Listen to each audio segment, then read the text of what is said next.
नमः शिवाय। शिव शक्ति भक्त विपन खन्ना की आप सबको नमस्कार दोस्तों। महादेव माँ शक्ति की कृपा से आप सभी के परिवार कुशल में हो, आप सभी मंगल में हो। माँ शक्ति माँ अन्नपूर्णा आप सभी के भंडार भरे, अन्न से धन से भंडारी आपके भंडार भरे। दोस्तों आज जो मैं विषय लेके आया हूँ, विषय है प्राप्त करना ही जीवन का उद्देश्य है। प्राप्त करना ही जीवन का उद्देश्य है। हम सभी सारा जीवन प्राप्त करने के लिए ही जीवन जीते हैं। आपको प्राप्त करना मतलब मिलना। हमें प्रकृति से जो प्राप्त होता है, हमें अपने माता पिता भाई बंधुओं से जो चीज प्राप्त होती है, हमें उस प्राप्ति में अत्यधिक प्रसन्नता अनुभव होती है। अब आपको मैं इस विषय को क्यों लेके आपको समझ पड़ेगी मैं क्या कहना चाहता हूँ। आप कभी ध्यान दे के सुनिए, समझिए कि हम किसी छोटे बच्चे को कुछ चॉकलेट देते हैं या मिठाई खिलाते हैं, मिठाई देते हैं, वो चीज देते तो बच्चा प्रसन्न होता है। हम बच्चे को अपने तरफ प्यार करने के लिए बुलाते हैं तो वो नहीं आता, उसे कोई ना कोई लालच दिया जाता है। ये ही कार्य ईश्वर भी करता है, प्रकृति भी करती है। देखा जाए तो ईश्वर और प्रकृति ने, शिव शक्ति को मैं सीधा कहूँगा, शिव शक्ति ने मानव समाज को बनाया ही इसी तरह है। हम सबकी संरचना रची ही इसी तरह गई है। आप मुझे एक चीज बताइए, देवता मतलब भगवान ईश्वर, कई देव जो महादेव से नीचे हैं, महादेव के अंश से पैदा होने के बाद वो क्या करते थे? वो ईश्वरी दया, महादेव की दया पाने के लिए तप करते थे। तप क्यों करते थे? ईश्वरी शक्तियां प्राप्त करने के लिए। तो मैंने क्या विषय ली है? प्राप्त करना ही जीवन का उद्देश्य है। सभी बड़े से बड़े देव, अब आपको मैं इसके अंदर प्रथम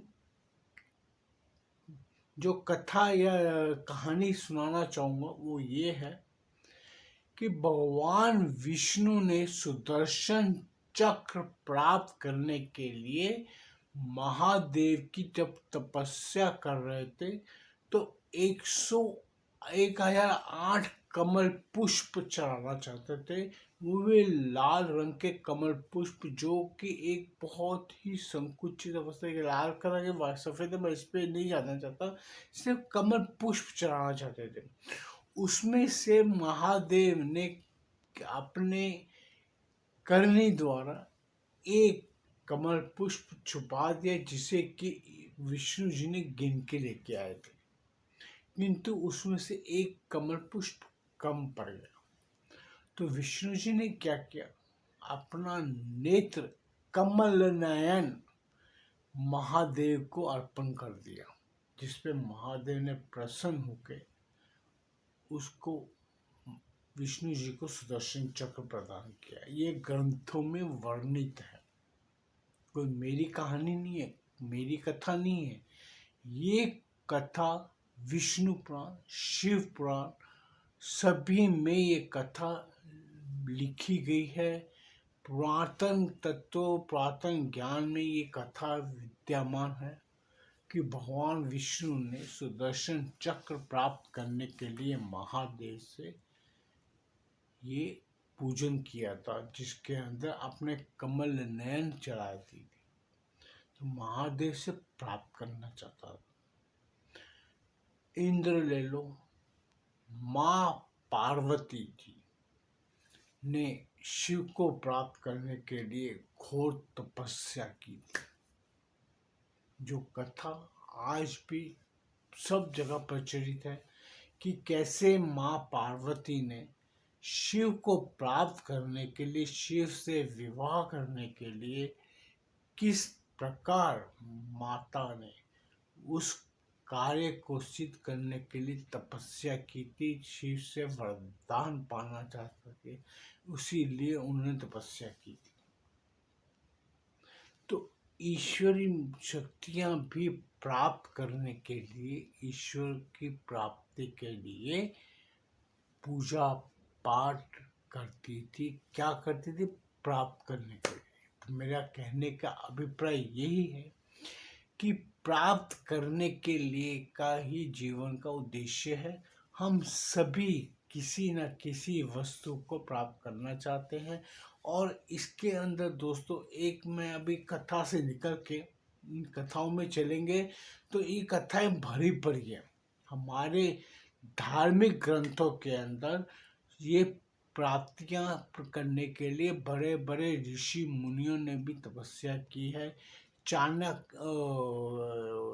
च्यवन ऋषि ने भी महादेव से ज्ञान प्राप्त करने के लिए, जड़ी बूटियों का ज्ञान प्राप्त करने के लिए तपस्या की थी। च्यवन ऋषि ने, चाणक्य ने, च्यवन ऋषि ने। आज च्यवनप्राश जो हम खाते हैं वो च्यवन ऋषि जी है। बड़े बड़े ऋषि मुनि तपस्या करते थे, क्या प्राप्त करने के लिए? वरदान प्राप्त करने के लिए। आज हम दिवाली पे माँ लक्ष्मी का पूजन करते हैं, गणेश जी का पूजन करते हैं, क्या प्राप्त करना चाहते हैं? सुख, संपत्ति, समृद्धि के प्राप्त करना चाहते हैं। हम कई तरह से देव देवियों को पूजन करते हैं, क्या प्राप्त करने के लिए? वरदान प्राप्त करने के लिए, भक्ति प्राप्त करने के। आज मैं भी हूँ, मैं शिव की उपासना करता हूँ। क्यों करता हूँ?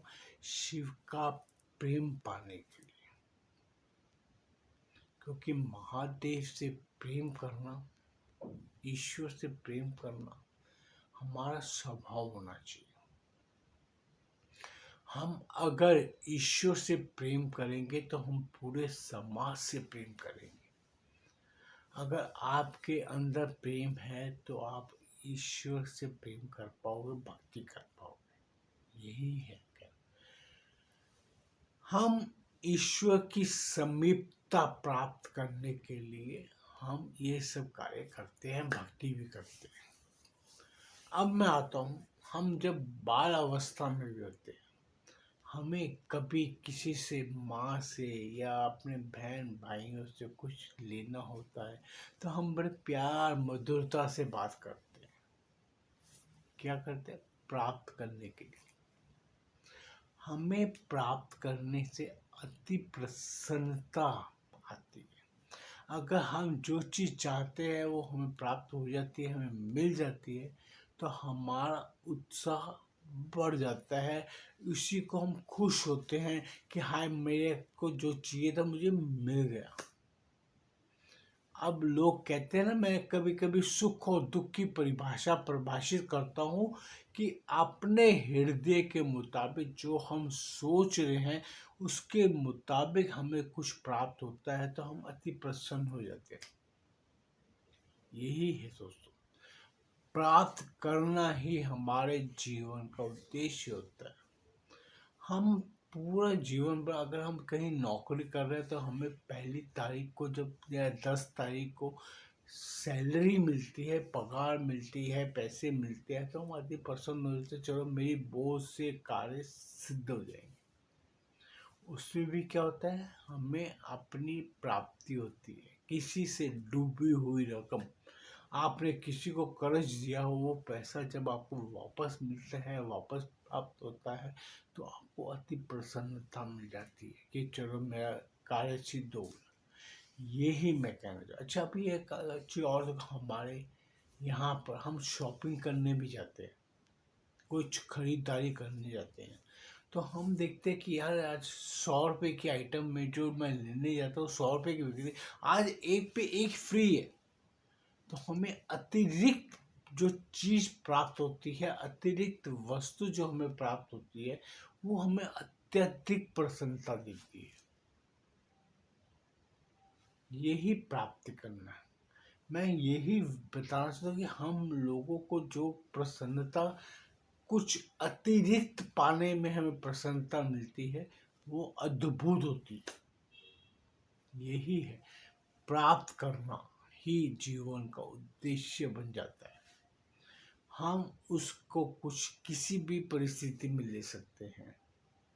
हम कहीं होटल में खाना खाने जा रहे हैं, तो हमें खाने के साथ कोई मिष्ठान मिल जाता तो हम कहते हैं वाह बहुत मज़ा आ गया, खाना खा के आज आनंद आ गया। क्या हुआ कि उसमें अतिरिक्त आपको प्राप्त हुआ। किसी शादी फंक्शन में जाएंगे, अच्छा खाना मिल जाएगा, आप बोलेंगे हाँ इसका फंक्शन बहुत अच्छा। तो क्या हुआ, आपको कुछ अतिरिक्त प्राप्त करना पड़ता है। यही उद्देश्य है दोस्तों। हम जीव ऐसे हैं कि हमें बिना मेहनत किए अगर कोई चीज प्राप्त होती है तो हमें अति प्रसन्नता होती है। कभी आपने अभी अनुभव किया होगा, आप रास्ते पे चल रहे हैं, आपको चलते चलते किसी का गिरा हुआ 500 रुपए का नोट मिल, तो आप सोचो आपको वो एक अद्भुत प्रसन्नता का अनुभव होता है। किसी को कुछ और मिल गया, वो अत्यधिक प्रसन्नता होती है। अगर आपको उसकी जगह पे गिर जावे, तो आपका अगर जेब से 50 के, मैं कहता हूँ 10 रुपये भी अगर गलती से गिर जाए कहीं पे या गुम जाए, तो आपका मन बेचैन हो जाता है कि मेरे चला गया, जैसे मेरी पूरी जायदाद लूट गई हो। ये है मानव समाज है, ये मानव स्वभाव है। हमें अतिरिक्त प्राप्त करना, हमें जो चीज़ हम बिना सोचे हमें प्राप्त होती है, तो हम उस पर बहुत खुश हो जाते हैं। अगर स्कूल के एग्जामिनेशन में भी अगर अध्यापिका या टीचर आपको कहने पे आपको 2 नंबर बढ़ा देवे, तो आप सोचो आपको कितनी खुशी होती है। ये फर्क है। हम हर एक चीज अतिरिक्त प्राप्त करना चाहते हैं, लेकिन हमें ये सीमा नहीं पता होती कि हमें ईश्वर कितना देना चाहता था। तो ईश्वर भी क्या करता है, ईश्वर हमारी ये कमजोरी बड़ी अच्छी तरह जानता है, क्योंकि उससे ये गुण हमारे में उसी ने डाला है कि इंसान को, हम उस तरह के इंसान है, मानव जाति है। आप जैसे कभी कई जगह पे देखेंगे कि शूटिंग करते समय ना, आपको भी देखना कि मैंने तो शूटिंग बहुत देखी है, तो वो जब भी किसी जानवर को किसी के पीछे लगाना होता था, तो उसके कोई जैसे कुत्ते को लगाना तो हड्डी का उसको कुछ ना कुछ पकड़ा देते थे, हाथ में ऐसे पकड़ के चलता था कुत्ता उसके पीछे पीछे, तो वो प्राप्त करना चाहता था। यही है, हम जानवरों को देखते, जैसे गाय को या किसी को चारा खिलाना, उसको लेके देखे कैसे आपके पीछे पीछे था, वो भी प्राप्त करना चाहता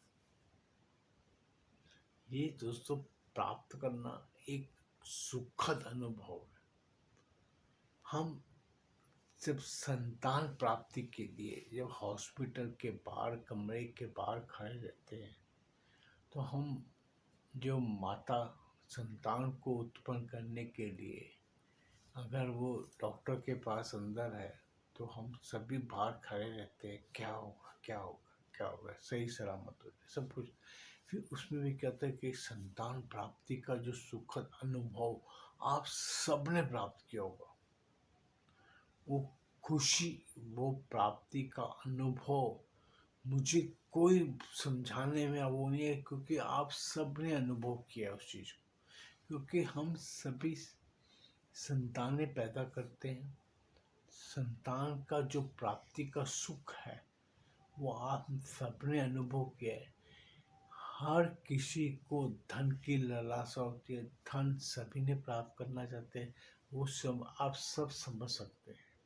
ये मुझे अतिरिक्त बखान या अतिरिक्त आपको बताने का मुझे वो अनुभव लेने की ज़रूरत नहीं, क्योंकि आप लोग बहुत सभी अनुभवी हैं इस चीज़ के अंदर।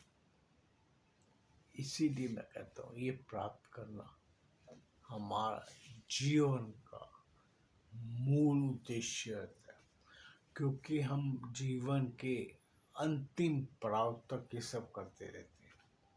हमारा जीवन का पूरी रेखा देख लीजिए, जीवन रेखा, जीवन जी पूरे अंत तक, अगर हम मरण छैया पे भी होंगे, अगर हमारे को कोई तकलीफ होती होगी, तो कोई आके हमें एक औषधि दे देगा कि ले भाई मुंह डाले ठीक हो जाएगा, तेरी तबीयत तकलीफ खत्म हो जाएगी, तो मृत्यु से बच जाएगा, तो वो औषधि भी खाने को बोलता, वाह मुझे तो ये भगवान ने वरदान दे दिया है कि मैं खा के ठीक हो जाऊंगा।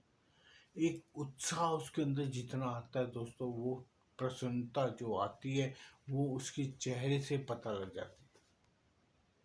हम सभी इसी तरह जीवन यापन करते हैं।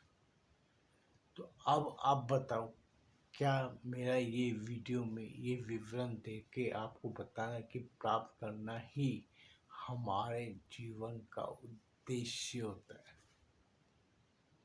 हम पूरे जीवन पर्यंत ये करते रहते हैं। कभी मेरी इन्हीं बातों का आप अनुभव कर सकते, कभी आपको बहुत ज़्यादा भूख लगी हो, कहीं पे खाने के लिए निवाला ना मिले, और कहीं से कोई आए और आपके मुख में कुछ डाल के चला जाए, खिला देवे कोई आके, दोस्त मित्र हो, आपकी पत्नी हो, आपकी माँ बाप कोई भी हो, आपके आके मुंह में निवाला रहेगा, आप देखो वो आपको उस टाइम भूख लगने पे एक निवाला भी आपको ऐसा लगेगा जैसे अमृत हमारे कंठ में चला गया। प्यास लगी होगी तो पानी का एक घूंट हमें अमृत के समान प्रेरित होता है। यही होता है दोस्तों कि हम हर चीज प्राप्त करना चाहते हैं। प्राप्ति ही हमारे जीवन का उद्देश्य है। यही चीजें हैं दोस्तों, हम अपने अनुभव एक दूसरे से अनुभव हम बांटते हैं, जो करते हैं। जब मैं आप पे सामने भी वीडियो बनाता हूँ, मैं यही करता हूँ, मैं सिर्फ अपने अनुभव और एक जो मेरी सोच है, हर किसी का अपना अपना सोचने का नज़रिया होता है। मैं क्या सोचता हूँ, मैं वही चीज़ आपके सामने देखता हूँ, मैं अपनी सोच के हिसाब से चलता हूँ। तो ये सोच भी मैंने कहाँ से की? मैंने ईश्वर द्वारा मुझे प्राप्त हुई। अब ये चीज़ जरूरी नहीं है मैं मेरे बहनें हम इकट्ठे एक ही माँ की कोख से पैदा हुए, लेकिन जो चीज़ मुझे प्राप्त हुई वो उनको नहीं हुई, जो चीज़ उनको प्राप्त हुई वो मुझे नहीं हुई। इसीलिए जो चीज़ हमें प्राप्त होती है, हमें उसमें खुश रहना चाहिए।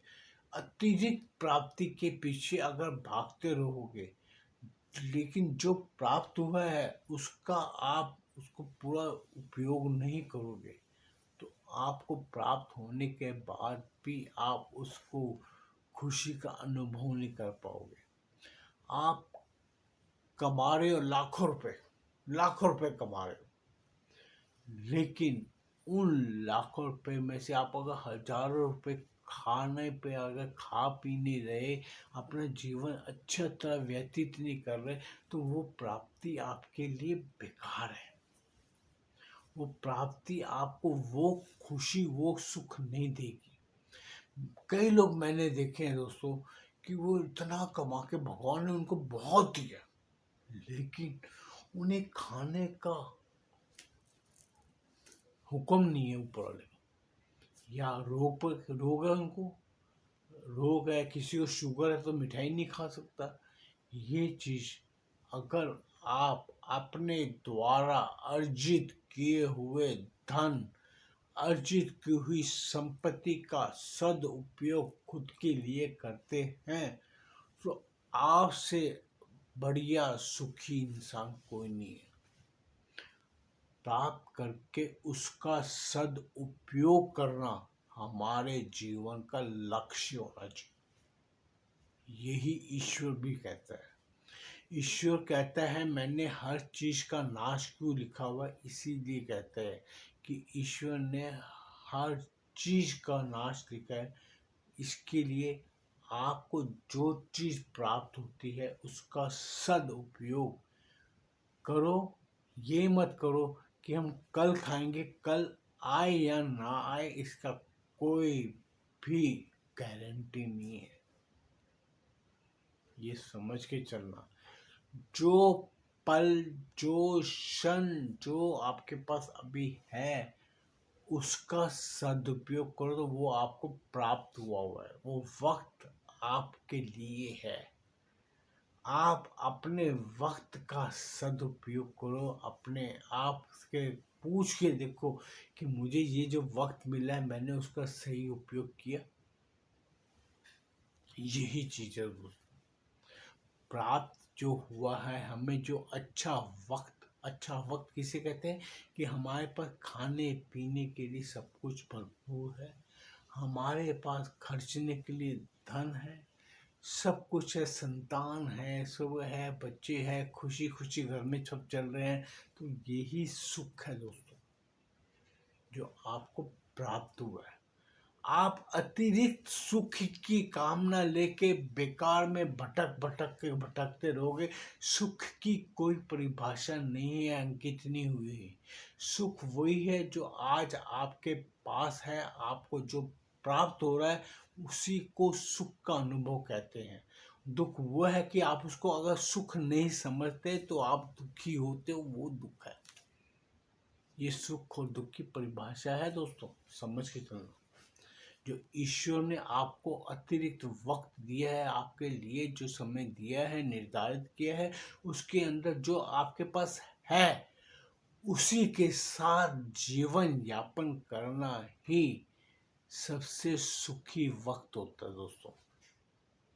बाकी कोई सुख दुख की परिभाषा नहीं है। वही मैं कई वीडियो में बता दिया कि सुख हमारे मन मुताबिक जो कार्य हो जाए वो सुख है, जो ना हो वो दुख है। बस यही है फर्क। अनुभव कीजिए। सृष्टि दुनिया ईश्वर ने बहुत खूबसूरत बनाई है। इसका उपयोग, खूबसूरती का निखार आप खुद प्राप्त कर सके, अपने आप को सुधार कर, किसी और को नहीं। मैं सही हर एक जगह यही कहता हूँ, दुनिया सुधारने से अच्छा, अपनी संतानों को सुधारने से अच्छा, सबसे पहले हम अपने आप को सुधारो। खुद को सुधारोगे तो दुनिया सुधर जाएगी। खुद अच्छे हो तो दुनिया अच्छी है। यही कथन है दोस्तों। तो मैं यही अपनी वाणी को विश्राम देता हूँ और फिर एक बार दोहराता हूँ, प्राप्त करना ही हमारा उद्देश्य है। हम जीवन पर्यंत प्राप्ति कर देंगे। ओम नमः शिवाय। महादेव सभी को सद्बुद्धि दे, सद ज्ञान दे और समझ दे जीवन को जीने के लिए। ओम नमः शिवाय।